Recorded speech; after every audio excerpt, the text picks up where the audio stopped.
Hello friends, இன்றைக்கி வந்துட்டு ரொம்பவே சூப்பராக ஒரு நான்வெஜ் சாப்பிட்ட ஃபீலை கொடுக்கக்கூடிய சோயா சங்க் வச்சு ஒரு கிரேவி எப்படி செய்கிறதுன்னு தான் பார்க்க போகிறோம். இப்போ வாங்க வீடியோக்குள்ளே போகலாம். அதுக்கு இன்றைக்கி நான் ஒரு கை அளவுக்கு இந்த சின்ன சைஸில் இருக்கிற மீல் மேக்கரை வந்து எடுத்திருக்கேன். இது வந்து ஒரு சுடுதண்ணி ஊற்றி கொஞ்சம் ஒரு 5 நிமிஷம் வந்து ஊற வச்சிடலாம்.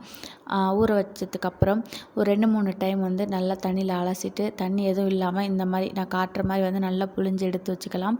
அப்போ தான் அதில் இருக்கிற தண்ணியெல்லாம் வந்து வெளியில் போகும்.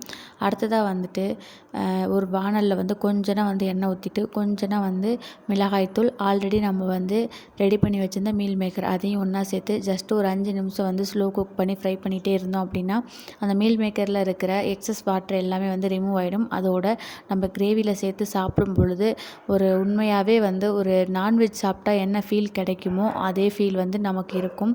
கண்டிப்பாக வந்து இந்த மெத்தடை வந்து ஸ்கிப் பண்ணாமல் பண்ணுங்கள். இப்போ பாருங்கள், ஒரு 5 நிமிஷம் நல்லா ஃப்ரை ஆகிடுச்சு. அடுத்ததாக வந்து அதே வாணலில் ஒரு 3 ஸ்பூன் வந்து எண்ணெய், அது கூடவே வந்து நம்ம தாளிப்புக்கு வந்து பட்டை, கிராம்பு, இலை, கொஞ்சமாக வந்து ஜீரகம் சேர்த்து பொரிஞ்சதுக்கப்புறம் ஆல்ரெடி நான் காட்டின வெங்காயத்தை எல்லாம் சின்ன சின்னதாக எந்த அளவுக்கு உங்களால் வந்து ஃபைன் பேஸ்ட்டாக வந்து கட் பண்ண முடியுமோ அந்த அளவுக்கு வந்து கட் பண்ணி எடுத்துக்கோங்க. வெங்காயம் நல்லா வதங்கினதுக்கப்புறம் 1 டீஸ்பூன் வந்து இஞ்சி பூண்டு பேஸ்ட் அதையும் சேர்த்து நல்லா வதக்கிக்கலாம். அடுத்ததாக வந்து இஞ்சி பூண்டு பேஸ்ட்டோடைய பச்சை வாடை போனதுக்கப்புறம் நான் வந்து இன்றைக்கி 1 டீஸ்பூன் மிளகாய்த்தூள், 2 டீஸ்பூன் மல்லித்தூள், அது கூடவே வந்து கொஞ்சமாக வந்து மஞ்சள் தூள் அதுவும் எடுத்து வச்சுருக்கேன். எல்லாத்தையும் ஒன்றா மிக்ஸ் பண்ணி அந்த மசாலாவுடைய பச்சை வாசனை எல்லாம் போகிற வரைக்கும் வந்து நல்லா வந்து கிண்டி கொடுத்துக்கோங்க. அடுத்ததாக இன்றைக்கி நான் ஆல்ரெடி காட்டின 3 தக்காளி வந்து மிக்சியில் போட்டு நல்லா வந்து இந்த அளவுக்கு பேஸ்ட்டாக வந்து அரைச்சி எடுத்துருக்கேன். அதையும் வந்து ஒன்றா சேர்த்துக்கலாம். இந்த கிரேவி வந்து நல்லா வந்து வெங்காயம், தக்காளிலாம் சின்ன சின்னதாக கட் பண்ணி நல்லா வந்து வதக்குனா தான் நமக்கு வந்து கெட்டியான அந்த திக்னஸ் வந்து கொடுக்கும். இல்லைன்னா தக்காளி, வெங்காயம் எல்லாம் வந்து தனித்தனியாக இருக்கிற மாதிரி ஃபீல் ஆகும். அதனால தான் இந்த மெத்தடு.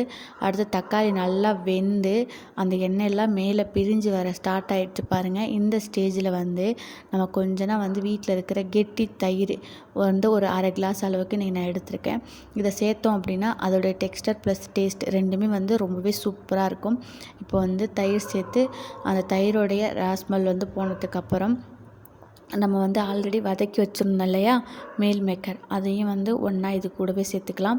இந்த கிரேவியில் அதை சேர்த்ததுக்கப்புறம் மீல் மேக்கரை சேர்த்ததுக்கப்புறம் ஒரு 2-3 நிமிஷம் அந்த மசாலாலே போட்டு பெரட்டுங்க. அப்போ தான் அந்த மசாலாவில் இருக்கிற அந்த டேஸ்ட் எல்லாம் மீல் மேக்கருக்குள்ளே போயிட்டு நம்ம சாப்பிடும்போது ரொம்ப சூப்பராக இருக்கும்.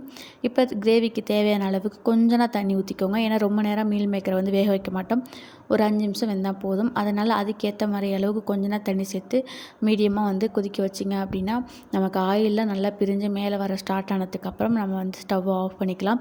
உண்மையாகவே இது ரொம்பவே சூப்பராக இருக்கும்.